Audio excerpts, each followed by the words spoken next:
യേശുവിൻ്റെ യെരുശലേം യാത്രയിൽ കാത്തുനിന്ന ജനം തങ്ങളുടെ മേലങ്കികളെ നിലത്ത് വിരിച്ചുകൊണ്ട് കർത്താവിൻ്റെ നാമത്തിൽ വരുന്നവൻ വാഴ്ത്തപ്പെട്ടവൻ, അത്യുന്നതങ്ങളിൽ ഹോശന്ന എന്ന് ആർത്തു. ആ കാലഘട്ടത്തിലെ വസ്ത്രധാരണത്തിൽ, പ്രത്യേകിച്ചും അവർ അണിയുന്ന മേലങ്കികളിൽ അവരുടേതായ ഐഡൻറ്റിറ്റി വെളിപ്പെടുത്തിയിരുന്നു. അടിമകൾ മുതൽ ചക്രവർത്തി വരെ എത്തി നിൽക്കുന്ന സാമൂഹികമാകുന്ന ഐഡൻറ്റിറ്റിയാണ് അവരുടെ മേലങ്കികൾ.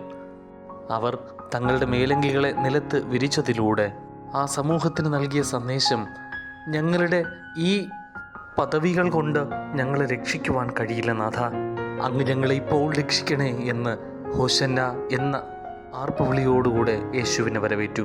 ഈ നാളിൽ നാമം തിരിച്ചറിയണം. നമ്മുടെ പദവികൾ കൊണ്ടോ അധികാരങ്ങൾ കൊണ്ടോ സമ്പത്തുകൾ കൊണ്ടോ രക്ഷയിലേക്ക് പ്രവേശിക്കുവാൻ കഴിയില്ല. നാഥൻ്റെ മുമ്പിൽ നമ്മുടെ മേലങ്കികളെ നമുക്ക് വിരിക്കാം. ഉന്നതങ്ങളിൽ ഹോശന്ന.